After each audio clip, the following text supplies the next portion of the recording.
Welcome to The Explainer. So today we're going to look at something that literally affects every single one of us, every single day, and yet we almost never treat it with the respect it actually deserves. I'm talking about energy.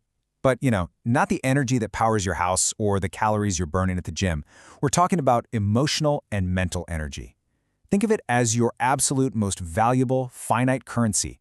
Every single morning, you wake up with a very specific allocation of cognitive bandwidth. The question isn't whether or not you're going to spend it, but rather how you're going to spend it. So let's dive right into this concept of energy economics and deconstruct a mindset of growth that can completely change how you navigate your day-to-day life. I want you to take a second and just really reflect on this. Where did you spend your mental energy today? Did you spend it on a creative project? Maybe connecting with someone you care about? Or, like so many of us, did you find your cognitive bandwidth being slowly, quietly depleted by anxieties and, hypothetical scenarios that haven't even happened yet? It's just incredibly easy to let our daily anxieties act like background apps on a smartphone. They're just quietly draining the battery all the way down to zero. And before we even realize what's going on, we're emotionally exhausted, we're completely burned out, and we feel totally stuck. To understand how to actually break this cycle, we're going to analyze a specific piece of source material today. It features this brief, but honestly incredibly powerful 20-word directive. It says, stop using your energy to worry. Use your energy to believe, create, love, grow, glow, manifest, and heal. Now, on the surface, sure, it might just look like a nice motivational quote, but as we're going to see, it's actually a highly structured blueprint for emotional resource management. It's literally a masterclass in reclaiming your personal agency and halting burnout right in its tracks. Section 1. Halting the Worry Cycle. This brilliantly illustrates the core conflict happening in our minds all the time. On the left side, we've got worry. The text explicitly commands us to stop using your energy to worry. Worry is essentially a passive energy drain. It paralyzes us. When we worry, we are actively financing our own distress. We're taking our finite, highly precious currency and just chucking it into a black hole of what-ifs. Now, contrast that with the right side, the 7 actions. The quote pivots immediately from the command to stop straight into a command to use. It demands active energy investment. This is a massive shift in mindset. It acknowledges that the energy is already there, it's just being misallocated. By identifying worry as a straight-up drain, we can consciously close that app and redirect all that battery power to something actually rejuvenating. Section 2. 7 Pillars of Investment. Let's look a little closer at one of the more intriguing words from the text, manifest. Now, in the context of energy economics, this isn't just some trendy buzzword or, passively wishing for good things to drop out of the sky. Based on the active framing of this quote, use your energy to, manifesting is entirely deliberate. It's the act of intentionally redirecting your focused mental energy to bring a desired outcome into reality. It requires real effort. It requires the energy you saved by not worrying. You're actively investing in a future state. Another really fascinating pillar here is the word glow. We usually think of glowing as just a physical attribute, right? But within this blueprint, it represents something so much deeper. To glow is to radiate the surplus energy that comes from internal healing and personal growth. When you stop draining your reserves with constant anxiety and you instead invest in believing, creating, and growing, you eventually hit this state of overflow. That visible external result of your internal investments, that confidence, that deep peace, that vitality, that is the glow the text is talking about. It's literally the return on your emotional investment.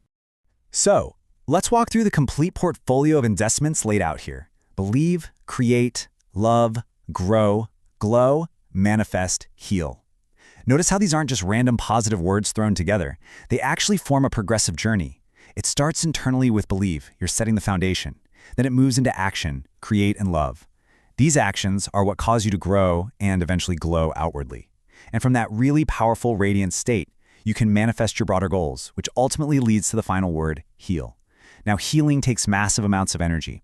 If you're constantly worrying all the time, you literally do not have the energetic funds required to heal yourself. So this list is basically providing a step-by-step roadmap for utilizing your mental currency. Section 3. Visualizing calm and clarity. I want you to look closely at the actual composition of the source image itself. The artist didn't just throw in a blank background here. Down at the bottom, we see these incredibly churning, turbulent, wave-like clouds. They're complex, they're layered, and they're honestly a bit chaotic, which perfectly mirrors the heavy, complicated nature of worry and anxiety. It feels exactly like a storm you can easily get lost in. But then, if you guide your eye upward, against the vast, dark, entirely unbothered night sky sits this bright, solitary golden moon. It's perfectly spherical, clear, and laser-focused. This visual contrast is just incredibly striking. The artwork is visually enacting the quote's command: rise above the turbulent drain of worry and elevate your focus toward clarity, light, and total stillness. The design itself is actually reinforcing the psychological lesson. Section 4. The leadership mindset. So a super crucial piece of context is actually right here in the attribution, at Womanist CEO Gossip. This isn't just a general, floaty, spiritual meditation. It's framed for a very specific audience: female leaders, executives, and entrepreneurs. And why does that matter? Because in leadership and entrepreneurship, the pressure is immense, and the temptation to worry is a constant, everyday threat. If you are running a business or leading a team, anxiety can absolutely eat you alive. Because of that, this quote isn't just about feeling good. It's a pragmatic, totally necessary survival strategy. It's deeply about female empowerment and executive function. A CEO simply cannot afford to waste their primary resource, their energy, on passive worry. They have to ruthlessly protect their bandwidth so they can actually create, build, and lead effectively. Section 5. Choosing your energy path. The ultimate takeaway from our source material today is profoundly simple. You cannot increase your supply of energy. You only get 24 hours in a day, and you only have so much emotional capacity. But you have absolute control over your investments. Mastering your mindset doesn't mean pretending bad things don't exist in the world. It means actively choosing to stop funding the drain of anxiety. It means recognizing that every single moment you spend worrying is a moment stolen directly from your own growth, your own creativity, and your own healing. Ultimately, you are the CEO of your own mind, and you have to decide where to allocate those precious resources. So, tomorrow morning when you wake up and you've got a fresh, full battery of mental and emotional energy, where's it going to go? Which of the 7 pillars, belief, create, love, grow, glow, manifest, or heal, will you intentionally invest your energy into? I challenge you to really audit your own energy allocation today. Notice when that worry cycle starts up, intentionally hit the stop button, and consciously choose a path of creation instead. Thank you so much for joining me for this explainer. Until next time, protect your energy and invest it wisely.